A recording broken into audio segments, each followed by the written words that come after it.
vamos a la palabra. Oraba y le decía al Señor, Señor, ¿qué vamos a estudiar este domingo? Porque yo le pido al Señor que podamos abordar su palabra y ser edificados, ser bendecidos, deleitarnos en la palabra del Señor.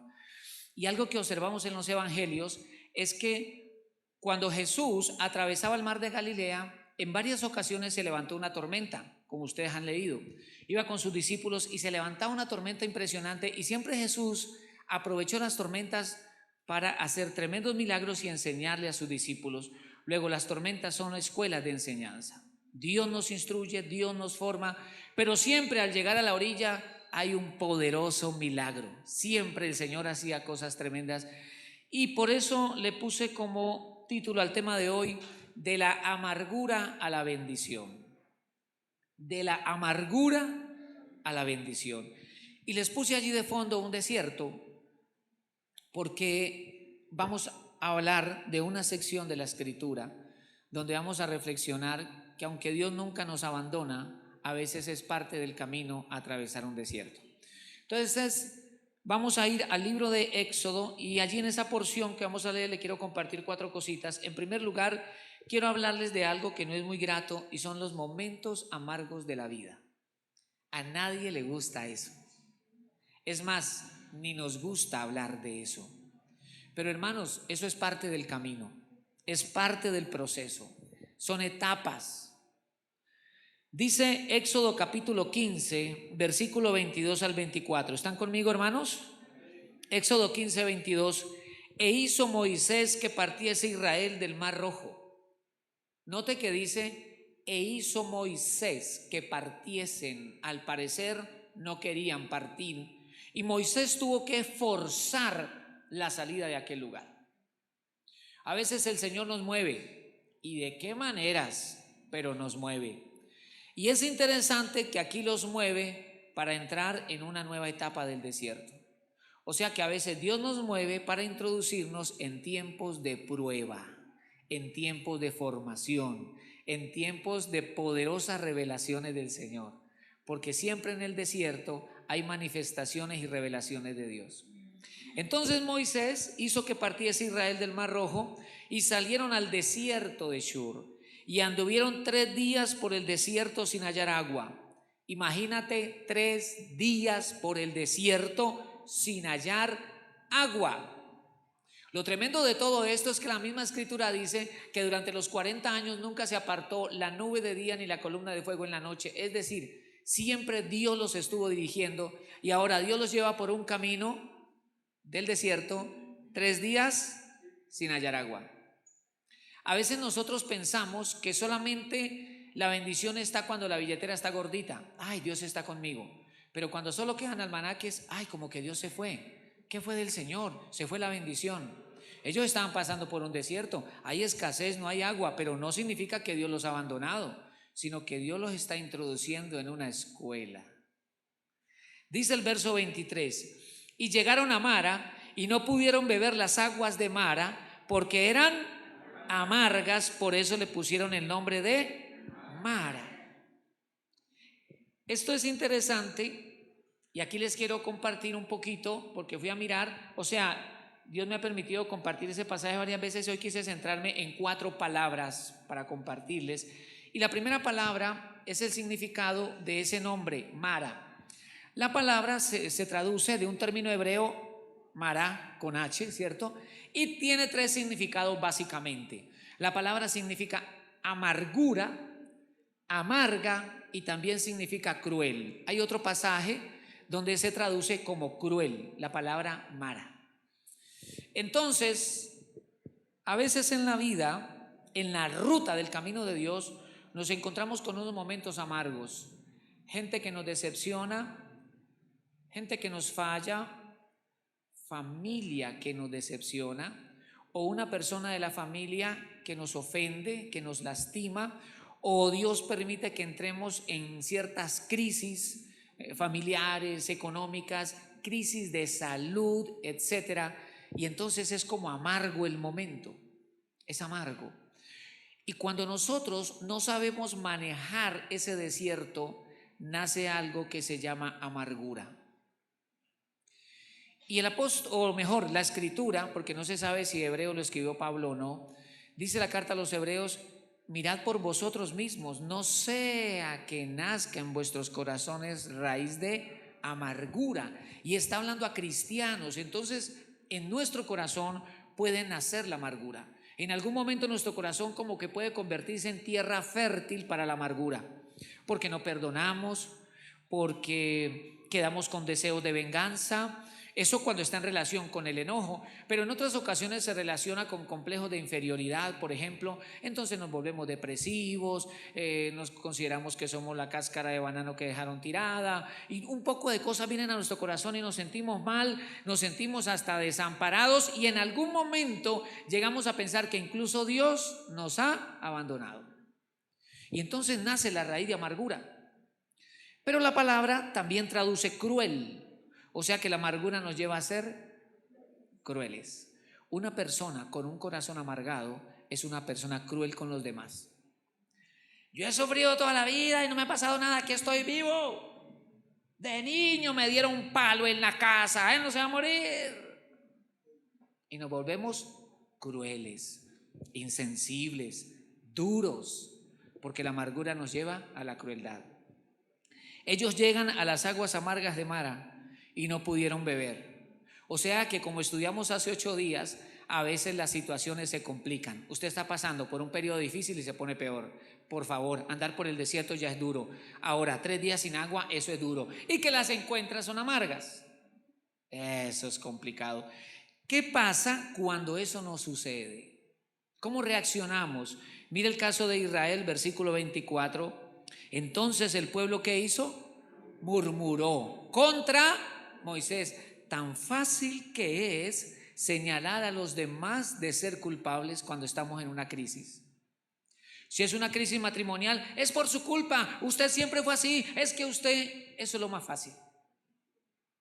Si es una crisis económica, tenemos que buscar una respuesta, tenemos que buscar un culpable, pero no asumimos que eso se debe a nosotros, o que quizá Dios ha enviado ese momento para evaluar mi corazón, porque recuerden que Dios dijo: te he traído por el desierto para saber lo que había en tu corazón.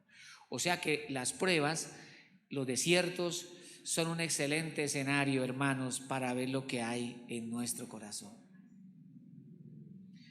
Ellos murmuraron contra Moisés y dijeron: ¿qué hemos de beber? Entonces la amargura, nos lleva a hablar mal de otros. En este caso Moisés era el líder, pero a veces la amargura nos lleva a hablar contra Dios. Nos enojamos contra Dios. Y me acordaba de Ruth, del libro de Ruth, de una mujer llamada Noemí, que dice la escritura que a causa de una sequía se fueron a la tierra de Moab, y allá también encontraron dificultades, porque primero murió el esposo de Noemí y luego murieron sus 2 hijos. Y ella regresa a Israel solamente con su nuera Ruth. Y cuando llega a Israel, a Jerusalén, los habitantes de Jerusalén la reconocieron y dijeron: ¿no es esta Noemí? Su nombre significa como dulzura, como princesa, como ternura. Y ella dijo: no me digan Noemí, llamadme Mara, porque Dios me ha puesto en amargura. Dios me ha vuelto a traer a Jerusalén con las manos vacías. O sea, ella está diciendo: Dios me quitó a mi marido, Dios me quitó a mis 2 hijos, Dios me quitó todo. Ella, desde su amargura, desde su dolor, está culpando a Dios. Y así estaba pasando con Israel. Yo no sé cuántos aquí han pasado por un momento crítico y han llegado a pensar que su crisis es el resultado del pecado de hace 29 años y medio, 3 meses, 7 días y 4 horas, y lo recuerdan con precisión y dicen: esto es el resultado porque yo soy muy malo, yo soy muy mala. Y lidiamos con un complejo ahí, y la amargura nos lleva a eso.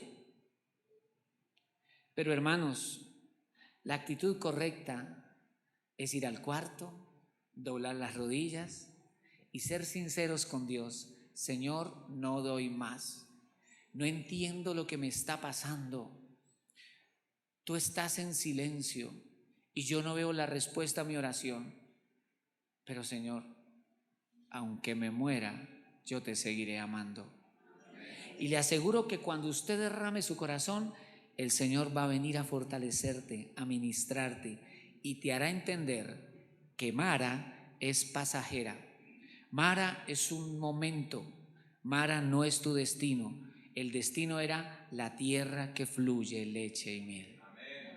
Son momentos, son etapas, duros, sí, pero nos forman, nos enseñan. Por eso, en segundo lugar, vamos a ver que Jesús es nuestro refugio y solución para toda crisis.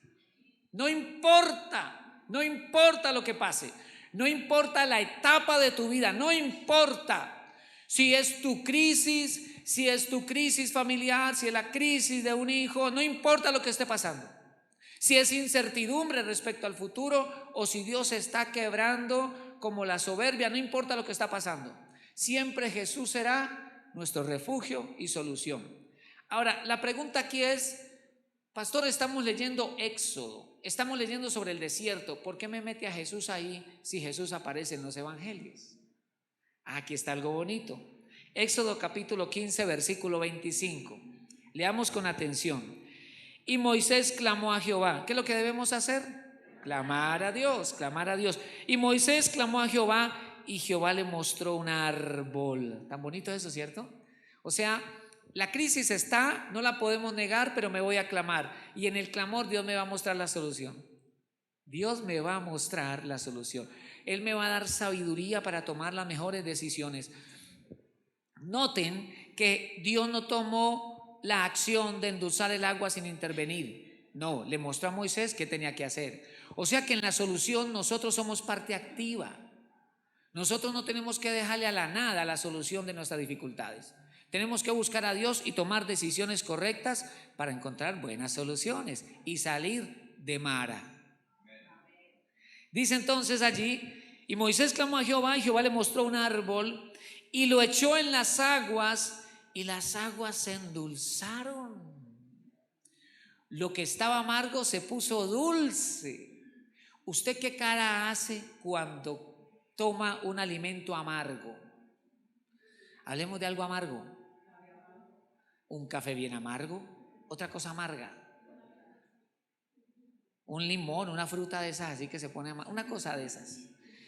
Vinagre, bueno. Y cuando usted mete el primer bocado a su boca, ¿usted qué cara hace? Imagínese, ¿usted qué cara hace cuando prueba algo amargo? Y lo tremendo es que al rato dice, uy, me lo tragué. Y no quisiera como arreglar eso, pero ¿qué cara hace cuando usted prueba algo dulce? Sobre todo el dulce que le gusta. Cambiaron los gestos, ¿sí ve? Ya uno se imagina, tan rico. Y el Señor intervino en este asunto y transformó el sabor amargo en algo dulce. Yo estoy plenamente convencido, Jesús tiene el poder para cambiar tu matrimonio, para cambiar a tus hijos, para cambiar tu fracaso en una victoria. Dios tiene el poder, dice la Escritura, para hacer crecer un jardín en el desierto. El Señor tiene el poder para hacer prosperar a uno de sus hijos donde otros han fracasado. Él tiene el poder de cambiar los sabores de la vida. Porque a veces hay cristianos, y son hijos de Dios, donde parece que se han diseñado para sufrir toda la vida. ¿Cómo estás? No, pues ahí. En unas batallas, pastor, el diablo se ha levantado. Qué cosa tan terrible. Y a los 10 años, ¿cómo estás? Ahí, en la lucha, pastor. Es que son unas dificultades. A los 29 años y medio, ¿cómo estás? Ahí en la guerra, pastores. Uy, qué hermano tan guerrero, 30 años. Santo Dios. Yo creo firmemente que Dios tiene el poder para transformar nuestra situación, cualquiera que ésta sea, hermano. En tu genética está el vencer, porque el Cristo que habita en ti nunca ha perdido. Entonces el Señor le mostró un árbol, lo echó en las aguas y las aguas se endulzaron. Allí le dio estatutos y ordenanzas y allí los... ¿Qué dice ahí? Allí los... Uy, qué duro. Dios nos prueba. Todos oramos para que Dios nos bendiga, ¿cierto? Pero ninguno de nosotros dice, Señor, estoy cómodo, estoy contento, próspero, bendecido, estoy feliz. Mándame unas 2 pruebas, Señor, por favor, la necesito. En el nombre de Jesús, que descienda una prueba sobre mí ahora. No, nadie ora así, nadie le pide eso al Señor. Entonces, como Dios sabe que nadie la pide, Él las manda. ¡Qué bendición! ¡Qué bendición! Y Él dice, y le voy a mandar esto porque yo necesito probar tu corazón. Yo necesito saber si tú me eres fiel en el desierto. Porque si eres fiel en el desierto, esa es tu escuela para que me seas fiel en la tierra de la abundancia. Porque Dios espera de nosotros lo mismo, fidelidad en el desierto y fidelidad en la tierra de la abundancia. Ambos territorios son complejos, hermano, y en ambos Dios espera lo mismo de nuestro corazón. Entonces, allí dice que el Señor le mostró a Moisés un árbol. Entonces la palabra árbol, vamos a ver el significado de esta palabra. La palabra árbol se traduce del término hebreo etz, que también traduce leño, palo, pero me llamó la atención cuando vi que etz también traduce madero.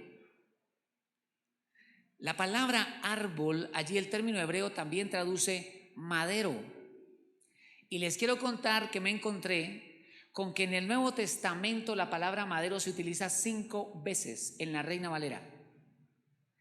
Y las 5 citas, todas 5, están en relación con la obra de Jesucristo en la cruz del Calvario, el que colgaron en un madero.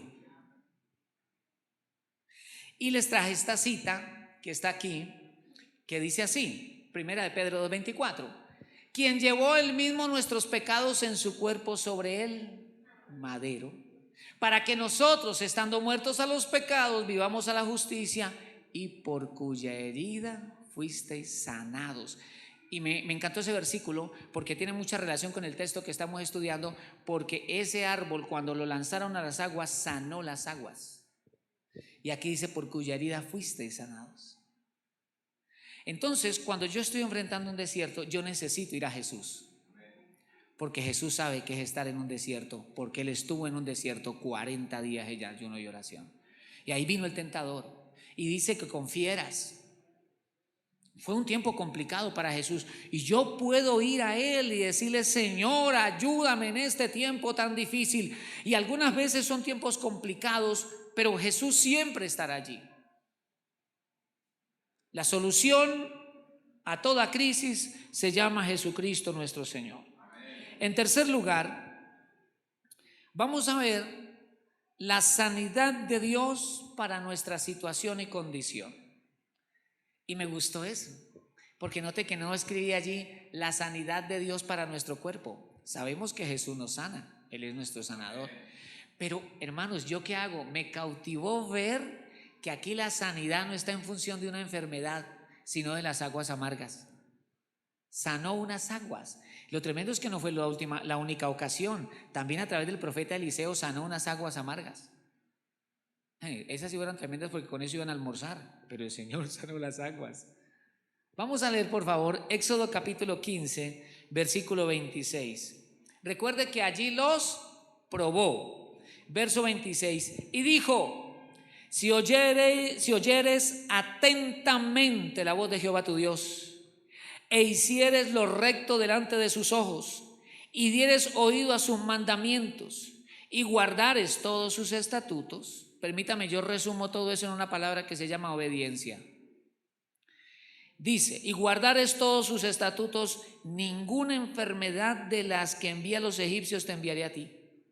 Oh, oiga, demando de ti que escuches mis mandamientos y los pongas por obra. Si eso haces, no mandaré ninguna de la enfermedad que envíe sobre los egipcios sobre ti. O sea, que si eres hebreo o eres egipcio, de todas maneras vas a ser juzgado. Y la rebelión será juzgada en el hebreo como fue juzgada en el egipcio. Si obedeces mi palabra, no enviaré la enfermedad que envíe eso. Pero si no obedeces, está el contraste. Así que el Señor nos lleva a escenario de prueba para generar en nosotros algo que yo considero vital, que se llama obediencia. ¿Cuántos aquí luchan con la rebelión?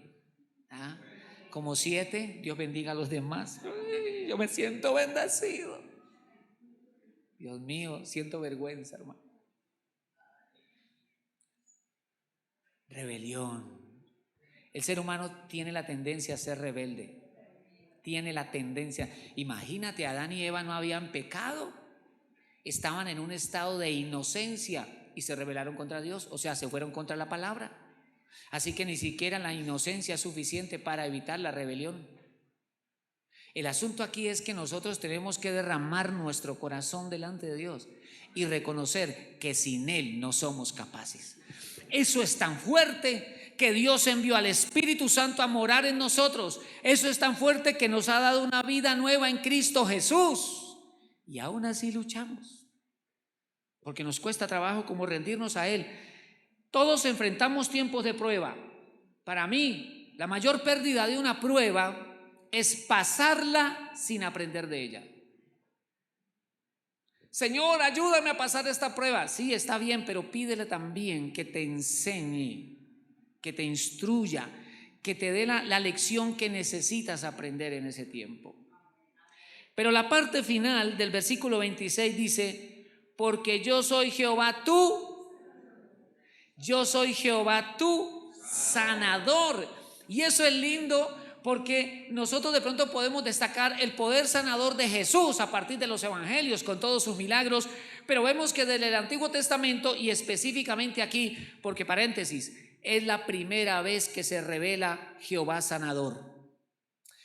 En el Antiguo Testamento Dios aparece con diferentes títulos o nombres asociados: Jehová Shalom, Jehová Roy, Jehová, hay un nombre que tiene que ver con que somos morada de Dios, Jehová Sidkenu, Jehová mi justicia.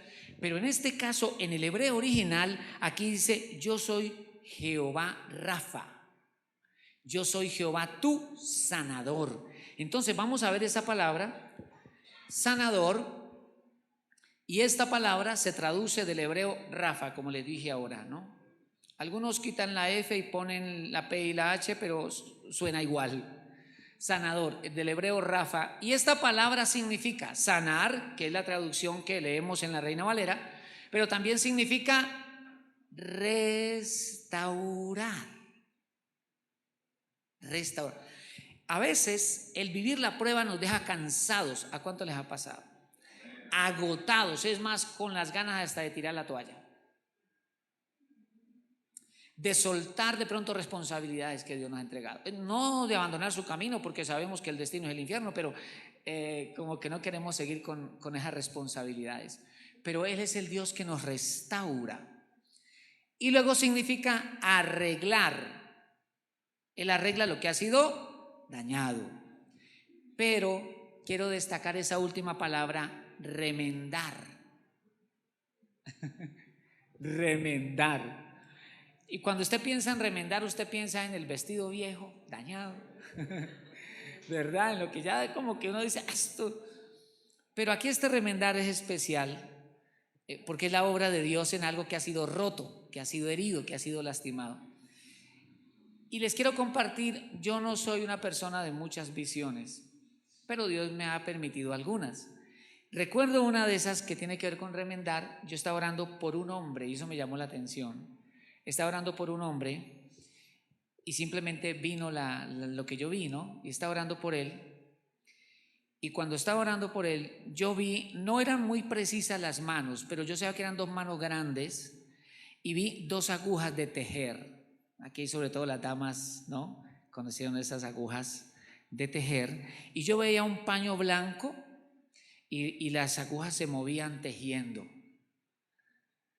Entonces yo empecé a decirle a la persona que Dios estaba hilando su vida, porque yo entendía que sobre ese paño Dios estaba bordando el propósito con él y que cada puntada tenía que ver con ese propósito. Entonces yo le decía: cada situación que tú estás viviendo no es un accidente, no es una casualidad. Dios está hilando su propósito en ti. Y a veces para nosotros es difícil comprender eso. Es más, yo no sé aquí a cuánto les ha pasado algo parecido a lo que me ha pasado. Y es que siento como que va pasando el tiempo y la obra de Dios como que no prospera en uno. Como que uno dice, ay Señor, pero Dios mío, haz algo, haz un milagro, Señor, interviene. Y como nosotros somos, generalmente lidiamos con la ansiedad, somos inmediatistas, o sea que queremos ver resultados rapidito. Y resulta que Dios está trabajando en el corazón, dando unas puntadas que a veces no percibimos. Pero la palabra de Dios es clara y dice que la senda del justo es como la luz de la aurora, que va en aumento hasta que el día es perfecto. O sea que Él está trabajando, Él está haciendo algo muy específico allá en lo profundo de nuestro corazón, porque el Señor no renunciará a su obra hasta que la perfeccione en nosotros. Y vamos a ver ahora, en cuarto lugar, un escenario bien bonito, y vamos a ver que Dios es nuestro refugio y protección. Dios es nuestro refugio y protección. Yo no sé aquí cuántos en un momento de su vida han sentido la necesidad de Dios como refugio suyo, porque se levanta el enemigo, porque hay personas que viven de pronto marcos depresivos o luchan con ciertos delirios o entran en crisis emocional o en efecto se levanta un gigante. Una situación de esas que uno no sabe cómo enfrentarla, hermanos, que uno no sabe cómo solucionarla, pero Dios la permite. Como a David le tocó lidiar con un gigante que se llamó Goliat, pero luego vinieron 4 más. Y uno de ellos lo quiso enfrentar él, pero él ya estaba avanzado en años y ese gigante casi lo mata. Y fueron sus soldados los que lo defendieron y finalmente le dieron muerte al gigante, porque sobre David estaba una unción especial para derribar gigantes. Así que hay momentos donde nosotros enfrentamos circunstancias que son más grandes que nosotros y que Dios lo permite para enseñarnos a depender de Él, para desarrollar nuestra fe. Porque la verdad es que si con la ayuda de Jesucristo el Señor derribamos un gigante, fortalecemos nuestra fe para enfrentar el otro. Ya sabemos que Dios lo puede hacer.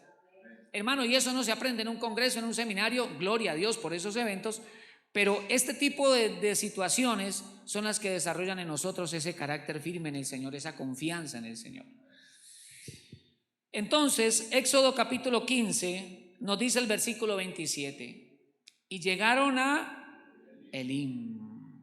¿A dónde llegaron? A Elim.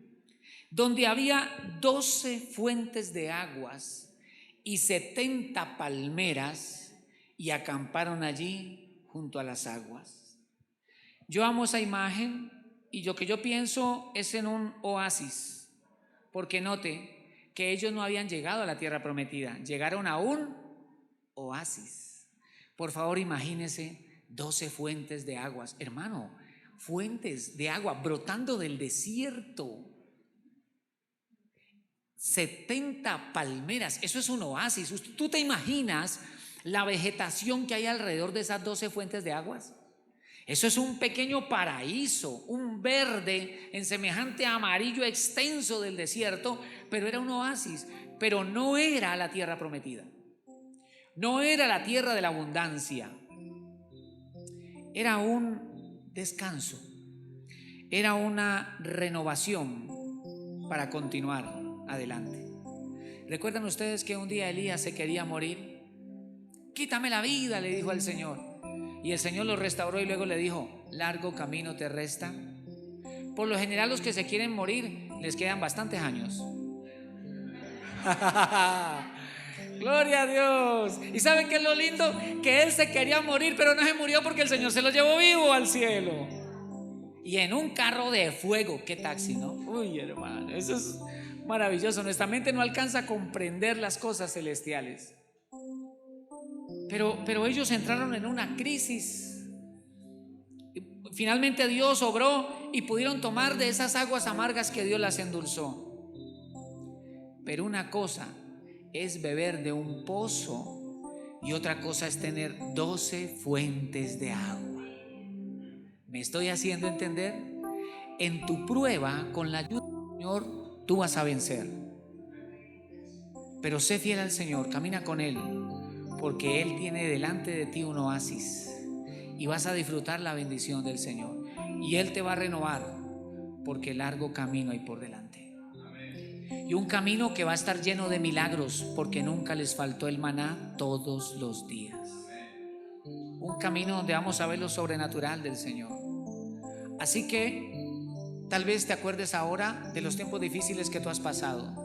Dale gracias a Dios por eso, porque quizá fueron herramientas del Señor para que hoy estés aquí, firme y siguiéndolo a Él. Llegaron a Elim. Ahora, ¿qué significa la palabra Elim? La palabra Elim significa árboles grandes y frondosos o palmeras grandes. Entonces también es un lugar a donde llegamos no solo a tomar agua fresca, sino que llegamos a un lugar donde hay sombra. Un lugar muy especial y muy bonito a donde el Señor los llevó. ¿Saben? Estuve investigando y de Mara a Elim hay aproximadamente 50-60 kilómetros. O sea, como ir a Uga y volver. Esa es como la distancia. Así que no estaban muy lejos, pero sí estaba a cierta distancia, de manera que no podían verlo. Pero estaba ahí como que detrás de una montaña de arena. Desde acá se podía, allá está el oasis, allá está Elim. Y eso se llama fe, la convicción de lo que no se ve, pero la certeza de lo que se espera. Y esa es la fe que Dios quiere de ti, que aunque el tiempo sea difícil, tú sigas creyendo que lo mejor está por venir, que aunque a veces cierta situación sea crítica, o estés pasando por un tiempo de silencio de Dios, o estés pasando por un tiempo donde quieres más de la presencia del Señor y nada pasa, persevera. Esa fe es la que le agrada a Dios, y el Señor recompensa a los que le buscan. Por encima de sus argumentos, de sus pensamientos, habían 12 fuentes de aguas. 12 fuentes de aguas. ¿Cuántas eran las tribus de Israel? 12. Una fuente para cada tribu. Él dijo: yo no quiero ahí que se agarren a pelear por el agua, entonces le voy a poner una fuente a cada tribu. Saben que en el lugar santo del tabernáculo habían, entre otros muebles, uno que se llamaba la mesa de los panes de la proposición. Y en esa mesa habían 12 panes, cada pan por cada tribu. Y ese pan allí no solamente representaba que el pueblo siempre estaba delante de la presencia de Dios, sino que Dios enviaba su provisión para cada tribu. Aquí hay 12 fuentes, recordándonos que el Señor tiene su provisión para cada uno. Aunque sea un tiempo difícil, no faltará el pan sobre la mesa, porque Dios lo ha prometido. Entonces lo más importante del desierto no es la arena, la intensidad del sol, sino lo que Dios nos quiere enseñar. 12 fuentes de agua y 70 palmeras. ¿Cuántas palmeras? 70. Qué bonito, hermanos, que también Jesús tenía un grupo de 70 discípulos, según Lucas 10, a los cuales mandaba de 2 en 2 a las ciudades donde luego había de ir. Y ellos iban y predicaban, oraban por los enfermos y se sanaban, echaban fuera demonios. Ellos llevaban la evidencia del reino de Dios, ellos llevaban la bendición de Dios. Y a 70 palmeras nos recuerda eso: la bendición de Dios, la provisión de Dios, el consuelo de Dios para su pueblo. Y dice la escritura, la última frase: y acamparon allí, me llama eso la atención, junto a las aguas. Qué desierto tan duro, ¿cierto? 3 días sin agua. No, yo armo mi tienda aquí junto a la fuente de agua. Y venían de tiempos de escasez y ahora se dormían escuchando el agua correr. ¿Se acuerdan ustedes que la escritura dice: el Señor es mi pastor y nada me faltará? En lugares de delicados pastos, queriendo decir en lugares de pastos tiernos, porque Él es el mejor pasto para la oveja. En lugares de delicados pastos me hará descansar, junto a aguas de reposo me pastoreará. El salmo es lindo, ¿cierto que sí? Pero aquí está claro no solo la provisión de Dios. Yo le quiero preguntar: ¿el Señor es tu pastor? Porque yo entiendo que todos creemos que el Señor es el pastor, pero nosotros nos dejamos pastorear por Él, porque el pastor siempre va adelante y la oveja lo sigue. Pero a veces Él va adelante diciéndonos por dónde debemos ir, y a veces usa la radio, la televisión, el predicador, el devocional, usa de todo y seguimos por el camino que nosotros queremos. ¿A cuánto les ha pasado eso? A mí me ha pasado. Y cuando por allá como que me chuzo con un arbusto, como que me persigue un lobo, entonces me vuelvo otra vez. Señor, perdóname, Dios mío, ahora sí, dime por dónde. Yo creo firmemente que los delicados pastos y las mejores aguas están para aquel que se deja pastorear por el Señor. Y yo creo, hermanos, que Dios nos tiene unos pastos hermosos, unas aguas lindas, porque les he compartido, ¿no?, que la oveja no se acerca a las aguas que traen mucho ruido. Por eso dice junto a aguas de reposo. La oveja no toma el agua turbia, ella busca agua limpia. Yo creo que el Señor tiene lo mejor para nosotros. Déjate pastorear por el Señor. Y aunque estés pasando por un tiempo difícil, dobla tus rodillas y dile: Señor, no lo entiendo, no lo comprendo, me duele, pero yo te voy a seguir. Solo dame tus fuerzas. Y si usted no está pasando por un desierto, pues levante sus manos y adore a Dios, porque Él es bueno.